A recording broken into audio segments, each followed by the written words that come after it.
भारत वापसी के लिए उड़ान तो भर चुके हैं प्रधानमंत्री नरेंद्र मोदी। 2 दिन का ये अमेरिकी दौरा जो कि चर्चाओं में लगातार बना हुआ है, ऐसे में बड़ी बातें, बड़े बयान और साथ ही खास तस्वीरें हम लगातार पीएम मोदी से जुड़ी हुई और डोनाल्ड ट्रंप से जुड़ी हुई अपने दर्शकों को दिखा रहे हैं, बता रहे हैं। इस बीच एक और बड़ा अपडेट आप जान लीजिए। टैरिफ पर डोनाल्ड ट्रंप ने दिया है बड़ा बयान और कहा है कि भारत के लिए स्पेशल टैरिफ लागू होगा। ये डोनाल्ड ट्रंप की तरफ से कहा गया है। साथ ही कहा कि भारत में कुछ भी बेचना बहुत ज्यादा मुश्किल है। भारत में टैरिफ सबसे ज्यादा है, जो जितना टैरिफ लेगा हम भी उससे उतना ही टैरिफ लेंगे। यहाँ हार्ले डेविडसन का जिक्र उन्होंने किया और कहा कि ये टैक्सेस की वजह से इतना ज्यादा महंगा हो गई और जो जैसा टैक्स हमसे वसूलेगा वैसा ही टैक्स हम भी उससे वसूलेंगे। जो जितना टैरिफ लेगा हम भी उससे उतना ही टैरिफ लेंगे। दोनों देशों के बीच में व्यापारिक रिश्ते बेहतर करने पर तो बात हुई है, लेकिन साथ ही साथ टैरिफ पर डोनाल्ड ट्रंप ने दिया है बड़ा बयान और कहा है कि दोनों देशों में व्यापार बेहतर हो। इनफैक्ट दोनों की तरफ से कहा गया है, यानी कि डोनाल्ड ट्रंप और पीएम मोदी की तरफ से कहा गया है कि 2030 तक ये व्यापार हमें दोगुना करना है। लेकिन यहाँ ये भी कह दिया कि भारत में कुछ भी बेचना बहुत ज्यादा मुश्किल है। India traditionally is the highest, just about the highest tariff country. They charge more tariffs than any other country. And I mean, we'll be talking about that, but again, whatever they charge us, we're charging them. So it works out very well. It's a beautiful, simple system. And we don't have to worry about, gee, we're charging too much or too little. But traditionally, India is right at the top of the pack, pretty much. There are a couple of smaller countries that are actually more. But India is a they charge tremendous tariffs. I remember when Harley Davidson couldn't sell their motorbikes into India because of the fact that India, the tax was so high, the tariff was so high. And Harley was forced to build, I guess they built, I don't know, that was a while ago, but I think they built a factory in India in order to avoid paying the tariffs. And that's what people can do with us. They can build a factory here, a plant or whatever it may be here, and that includes the medical, that includes cars, that includes chips and semiconductors. Donald Trump ने कहा कि बड़ा मुश्किल है इस तरीके से व्यापार करना। भारत बहुत ज़्यादा टैरिफ लगाता है, लेकिन ये टैरिफ आखिर होता क्या है? आसान शब्दों में, आसान भाषा में अपने दर्शकों को हम बता देते हैं, समझाते हैं कि आखिर टैरिफ होता क्या है। टैरिफ दरअसल एक बॉर्डर शुल्क यानी कि टैक्स है, वो चार्जेस हैं जो कि आपको देने होते हैं। विदेश से आने वाले सामानों पर इस तरीके से ये टैक्स लगाया जाता है, यानी कि विदेश से, दूसरे देश से जो सामान हम मंगाते हैं उस पर ये टैक्स लगाया जाता है, जिससे टैरिफ कहते हैं। इससे घरेलू मार्केट में विदेशी सामान और ज्यादा महंगे हो जाते हैं, यानी कि पहले तो दूसरे देश से मंगाना, फिर उस पर टैक्स लगाना, वो सभी चार्जेस मिलकर बहुत ज्यादा महंगे ये हो जाते हैं।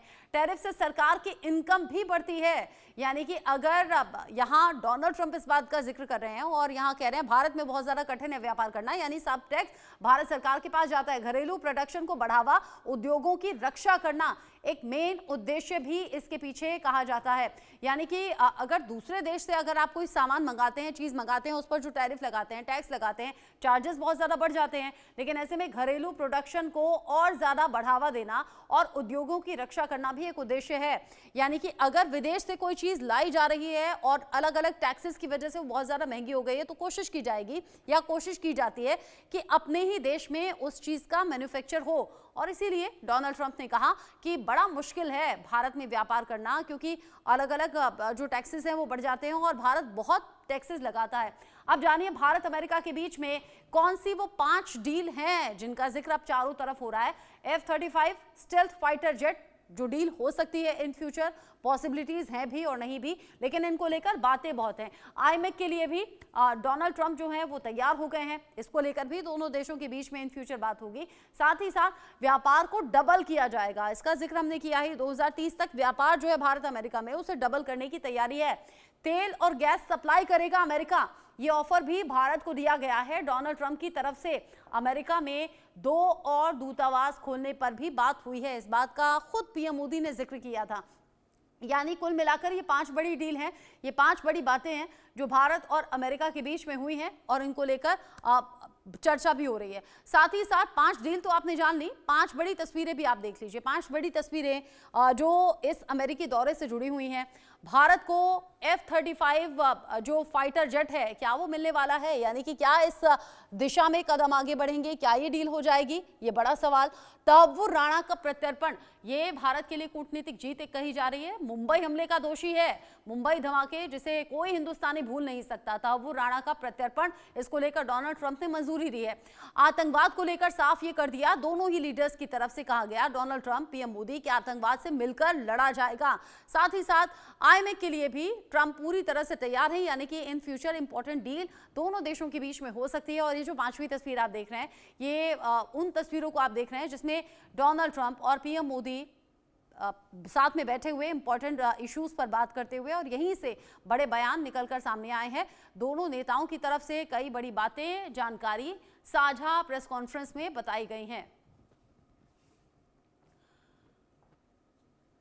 इन सभी बड़ी खबरों पर नजर हमारी बनी हुई है।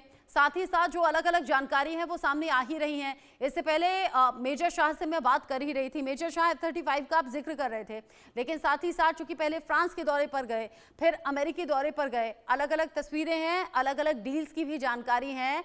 इन फ्यूचर पॉसिबिलिटी कहाँ की नजर आ रही है? हालांकि भारत सरकार या प्राइम मिनिस्टर मोदी या उनकी टीम ऐसे नहीं कि सिर्फ प्रलोभन में आ जाएं या मीठी मीठी बातों में आ जाएं, स्ट्रेटेजी वाइज यहां फैसले होते हैं और बहुत सोच समझकर ये फैसले आगे भी होंगे, ऐसी उम्मीद करें। बिल्कुल, मीठी मीठी बातों में आ जाए की बात आपने करी, तो इसमें डोनाल्ड ट्रंप साहब ने खुद कहा है, जो कि एक बिजनेसमैन रह चुके हैं, एक अव्वल दर्जे के बिजनेसमैन रह चुके हैं, उन्होंने खुद कहा है कि प्रधानमंत्री मोदी साहब उनसे बेहतर नेगोशिएटर हैं, तो नेगोशिएट करने में तो कोई वो बात नहीं है। अब क्योंकि हम F-35 की बात कर रहे थे, तो देखिए ये जो जहाज है, जो लड़ाकू विमान है, ये ऑपरेट करते हैं बिना डिटेक्शन के सुपरसोनिक स्पीड पे, और ये एयरक्राफ्ट के 3 वेरिएंट्स में आता है। F-35A जो कि कन्वेंशनल टेक ऑफ और लैंडिंग के लिए प्राइमरीली इसका इस्तेमाल होता है यूएस एयरफोर्स, और F-35B जो शॉर्ट टेक ऑफ और वर्टिकल लैंडिंग के लिए है, जो ऑपरेट करते हैं जो यूएस मरीन को, और जो F-35C जो कि कैरियर बेस्ड मॉडल बिल्ट है यूएस नेवी के लिए।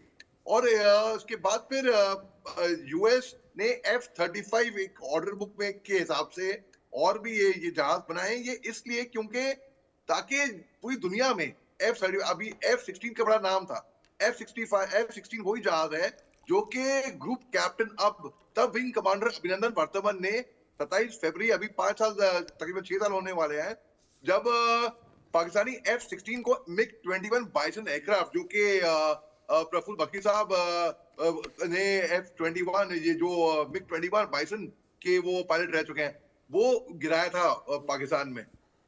यानी कि अगर हम कंपेयर करें, हिंदुस्तान की सेना में मैन बिहाइंड द मशीन पे बहुत तवज्जो होता है। यानी कि एक एग्जांपल दूं मैं हर एक को तो समझने के लिए, एक ट्रक, एक लॉरी, एक फरारी को के साथ रेस लगा रही है और उस फरारी को हरा रही है, अगर सरल भाषा में समझाऊं मैं तो देखिए जो हमारी जो डील्स होंगी, तो बिल्कुल इसमें कोई मीठी मीठी बातों में आएगा नहीं, बिल्कुल मालूम है, और सब मालूम है कि भाई क्या डील होने वाली है, कैसे होने वाला है, टेक्नोलॉजी, सब कुछ, एक एक चीज, एक एक चिट्टा पट्टा, बिल्कुल। और इसमें बिल्कुल मैं देख रहा हूँ कि हमारे जो बायलैटरल रिलेशनशिप्स हैं अमेरिका के साथ, ये और भी पुख्ता होंगे रचना जी। आप बता रहे हैं कि जो रिश्ते हैं वो और ज़्यादा मजबूत होंगे, और आपने ये ठीक इशारा दिया, इससे पहले भी हम ये बात कर चुके हैं, और साथ ही साथ जो एक्सपर्ट इससे पहले मेरे साथ में जुड़े थे, जब ये दौरा होने वाला था तब उन्होंने भी कहा था कि कई बार मात हम इसलिए खा जाते हैं क्योंकि सिंगल इंजन के फाइटर जेट होते हैं, तो वहाँ पर बड़े हादसे भी हो जाते हैं, तो डबल इंजन होना भी एक बड़ी ज़रूरत इस वक्त भारतीय वायुसेना के लिए है, अलग अलग परिस्थितियों के लिए। अनुज माथुर सर, ये मुलाकात हो गई है, अच्छी अच्छी बात हो गई हैं, अच्छी अच्छी डील की जानकारी मिल रही है, यानी कि कयास तो अभी पब्लिक डोमेन में लग रहे हैं, लेकिन क्या इसे ओवरऑल एक सफल दौरा कहें? रचना, बिल्कुल, थोड़ी देर पहले भी मैंने यही कहा था, ये एक काफी सफल दौरा रहा है, क्योंकि हम इस प्रकार के कंक्लूजन्स पर आए हैं जहां पर कि अमेरिका पूरी तरह से इक्वल बेसिस के ऊपर हमसे बात कर रहा है।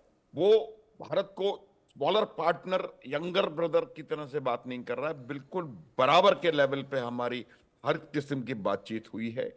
और जहां तक सवाल, इससे पहले मैं एक बात में एक F-35 पर कमेंट करना चाहता हूं, फिर आपके सवाल पे दोबारा आऊंगा। देखिए, हम लोगों ने अपने ही देश में 5.5 जनरेशन का फाइटर प्रोटोटाइप 2028 तक निकालने का हमारा उद्देश्य, हमारा एम है। और ये बात आप मान लें कि कोई भी खरीद से पहले भारत अपने स्वयं के इंटरेस्ट्स का पूरा ध्यान रखेगा, और तभी किसी किस्म की कोई डील होगी। कोई भी ऑफर अगर आ रहा है, इसका अर्थ ये नहीं है कि हमने वो डील को सील कर दिया। हाँ, अब जहां तक सवाल है कि सफलता इसका, देखिए, टैरिफ के बारे में हमारी बातचीत हो गई है, उसके ट्रेड को डबल करने की बातचीत हो गई है। अब एक बहुत बड़ा आतंकवादी जो कि 26/11 का मास्टरमाइंड है, वो वापस हमारे को प्रत्यर्पण उसका किया जा रहा है। उसके अलावा चीन को के खिलाफ किस प्रकार से हम इंडो पैसिफिक में और इंडियन ओशन रीजन में किस प्रकार से हम मजबूती को हासिल करेंगे, उस पे सकारात्मक बातचीत हुई है। क्वाड के ऊपर बहुत सकारात्मक रुख के साथ बातचीत हुई है। बांग्लादेश और पाकिस्तान और साउथ एशिया में रेडिकल इस्लाम की वजह से होने वाले आतंकवाद के ऊपर बहुत हमारे कंसर्न्स को ध्यान में रखते हुए बातचीत हुई। तो मेरा ये मानना है कि ओवरऑल ये जो दौरा है वो बहुत सफल माना जाएगा, और इसके जो रिजल्ट्स हैं वो फ्रक्टिफाई होने में टाइम लगेगा। आगे क्या होता है, किस प्रकार से इसको हम इंप्लीमेंट करते हैं, एग्जीक्यूशन इसका किस प्रकार से होगा, वो तमाम चीजें रचना देखने की आवश्यकता होगी। लेकिन आप ये मैं इस बात को समाप्त करने के लिए कह सकता हूं कि ये दौरा